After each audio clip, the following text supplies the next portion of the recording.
What's going on today, craft beer lovers? I am here with the Lone Pint Brewery 667 Neighbor of the Beast IPA.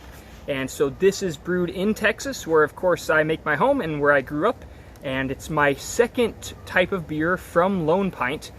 I have said glowing things about their perhaps more popular IPA around here, which is the single malt, single hop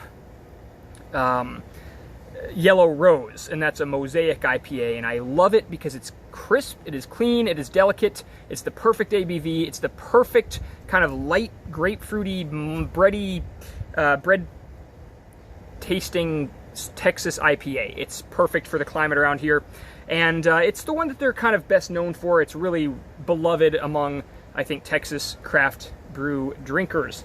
Now, this is one I have not had, and I believe this one is going to be a lot more complex, a lot less delicate. So where am I getting that idea? Well, partially from their description from lonepint.com. It says 667, Neighbor of the Beast. ABV is 6.6%. IBUs 66.7. Oh my God, that's ridiculous. It says, our American India Pale Ale uses bountiful amounts of American two-row malted barley and a sprinkle of Maris Otter, which I looked up is a British malt, kind of supposed to be a little nuttier tasting, but they say just a sprinkle of it, in combination with 3 bold whole cone American hops. The hops are individually transitioned throughout the boil to highlight each hop's bittering and flavoring characteristics. Post-fermentation, 667 is dry hopped, with vast amounts of the same 3 hops. The beer is named after a phrase someone scrawled into the wall of our favorite college watering hole.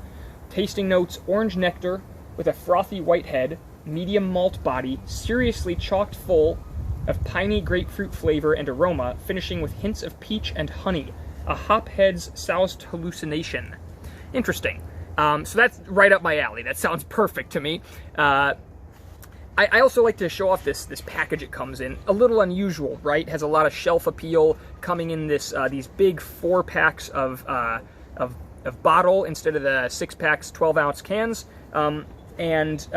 So you know, you get a little bit more in each bottle. It's 17 ounces. So what that means is, yeah, I don't know, when it's hot outside and you want a little more than a can but less than 2 cans, it's a good amount. Perhaps a little inconvenience in some other circumstances, but I also just, you know, I love the experience of craft beer, and I am huge on packaging and presentation. I know some people think only the taste matters, but you know what? I think there's more to the craft than just that. So I love this box. I even think their Yellow Rose box is even prettier. This one's kind of silly, which I like too. It's got this devil Mephisto guy with horns. He's got a hop cone floating above his head and glowing. You probably can't see it, but and then he's got a sock puppet on. Seems to be manipulating it, and he's clutching his goblet of, I suppose that's the IPA I'm about to drink. Just all around a beautiful box, kind of different on each side, and that's also reflected with their bottle caps. Look, you kind of get a random assortment of different bottle caps each time. So anyway, I love the way they're doing their art, and I think it's kind of special to get to open this big cardboard box and pull one of these guys out. So I'll just grab this guy, and let's take a look at the bottle a little closer. And I'll get this out of the way. Well, you know what? It's kind of nice to look at. Keep it here. So on the back of this, it pretty much says the same thing as the website. There's slight differences actually. Let me read this. It's a little different. It says 667 Neighbor of the Beast. Our American India Pale Ale uses bountiful amounts of American two-row malted barley. Okay, that's the same, but this time it specifies a sprinkle of Munich and caramalt. That's different than what it said on the website. In combination with 2 bold whole cone American hops. Well, that said 3, and this says 2. Okay, now I'm confused.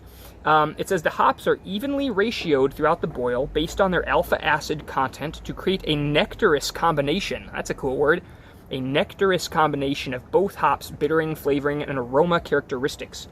Post-fermentation, 667 is dry hopped with vast amounts of a 3rd American hop. The beer is named after, okay, blah, blah, blah. And the tasting notes are the same. as the website said. So this is very interesting. It seems to be slightly different. The website saying one thing, this saying slightly different things, but in the end, I believe the result they're going for is pretty similar. And then it gives the ingredients, American two-row, Munich, caramalt, and red malted wheat. Then for the hops, it's Simcoe, Centennial, and Citra with their house yeast. I love also that their ale is unfiltered and unpasteurized, so they do mention decant with care as some yeast settling is normal. Well, I'm the kind of guy who doesn't mind the yeast of the bottle. I usually try to make sure I drink it, in fact, to learn a little bit more about the beer. But I could imagine some people disagree with that, might not like it as much. So it also tells us a little about Lone Pint, and it says it's a grassroots insurrection with the true beer lover in mind. We are dedicated to creating distinctive local Texas ales that are tasty, hoppy, and quaffable. We use raw, whole cone hops for bittering, flavoring, aroma, and dry hopping in our brews. Raw, whole cone hops, nice. However, an equally important ingredient is the renewable energy that powers our brewery. The spent grain is fed to a local dairy farmer's cows, and the spent hops live on in our beer. Craft brewing is an American institution. Our brewhouse and tanks are from Nevada, our boiler from Pennsylvania, our kegging machine from California, our chiller from Oregon, and our mill from Canada. Close enough, eh? Point being, we kept the love at home, doing our part to ensure that craft brewing will always remain an American institution. Brewed and bottled in Magnolia, Texas by Lone Pint Brewery. So we've gone over the art, we've gone over the specs, the ingredients. It looks like this was bottled, I can't read that. It was bottled sometime in 2020, the 17th of some month, which I can't make out what it is. It might have even been August, in which case, if that's true, it's near pushing the latest I would want a very hoppy IPA. I usually try to keep those to within 90 days, or even better, 60 days of when they were bottled. But, I'm sure it's going to be okay. And besides, I can't even tell that the month says for sure. So I'm going to crack it open and pour it, and then like I usually do, I'm going to go get an Instagram picture. You can go find my Instagram at Craft Christian Reviews on Instagram, and so I take pictures of most of these beers. Go follow me on there. It actually seems like there's more activity over on Instagram than there is on YouTube right now, so I'd love to have you on either side or both. So let's open this guy up, pour it. Nice little steam coming off there, or whatever that is, mist. All right, let's see how it looks. Huh, it's an unusual color. Ooh, that's a lot of head. Oh my God.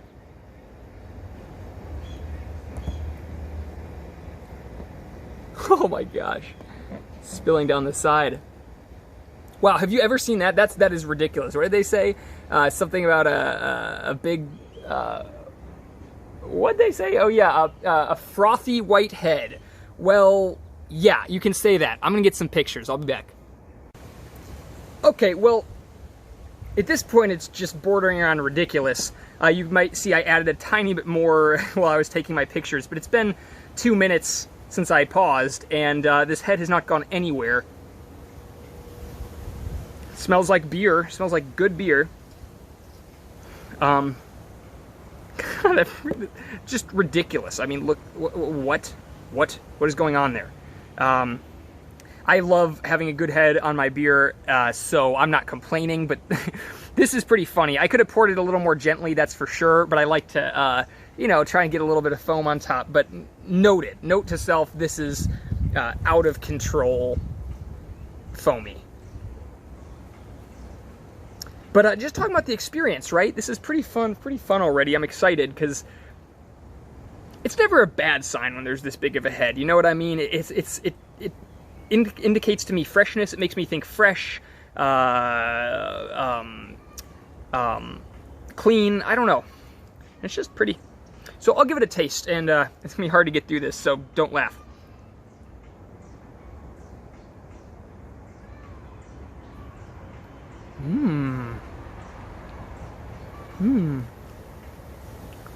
Yeah.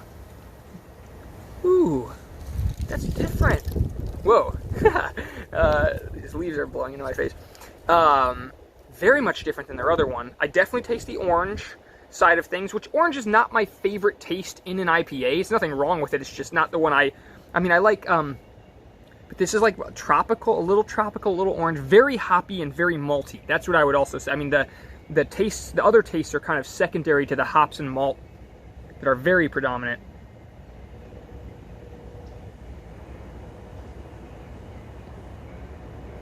This one goes through a lot of phases. Really quickly cycles through a bunch of interesting tastes. They're all nice. They're all very nice. It's bitter, bitter orange pine hop, delicious. It's kind of light in the sense that it comes on quickly, goes through a bunch of flavors quickly, and then sort of fades into a light bitterness. It's not heavy, which I love because I'm so sick. On some level, I'm so sick of like syrupy, heavy, thick IPAs, double, triple imperial IPAs. I mean, they're fun. I like them. I review them. But when you're looking for something to drink on a daily basis, drink outside on a hot day, this is much closer to what I would enjoy. Because it's just not so heavy and thick and syrupy. It's much lighter. This is delicious. And I'm so proud of Lone Pint, because this is now two very interesting and very different IPAs that both are special in their own way. Which one am I going to reach for on the regular? It's definitely going to be the other one. It's going to be the Yellow Rose, because that is just, like I said already, it's just perfect for an everyday light drinking IPA that's still very well crafted and delicious. So I even have another review of that up on my YouTube. But this I would recommend, instantly would recommend to anyone who likes IPAs, fresh tasting IPAs, anyone who likes Texas beers, definitely would want to try this one. It's definitely on the bitter side. I mean, obviously, because IPA, but it's quite bitter all the way through, and I like that. It's bitter at front, and it's bitter at the end. And there's a sort of a middle phase where it flickers through several kind of fruity or tropical or orange citrus flavors before returning to that bitterness. So my final word on this is I'm super happy. Definitely gonna keep getting stuff by Lone Pint. I know there's at least one other IPA. They have an Imperial IPA I haven't tried yet, so maybe I'll be eating my words about thick and syrupy beers. And they also have, I think, like a dark ale or something like that, which isn't usually up my alley quite so much, but I'll give it a try.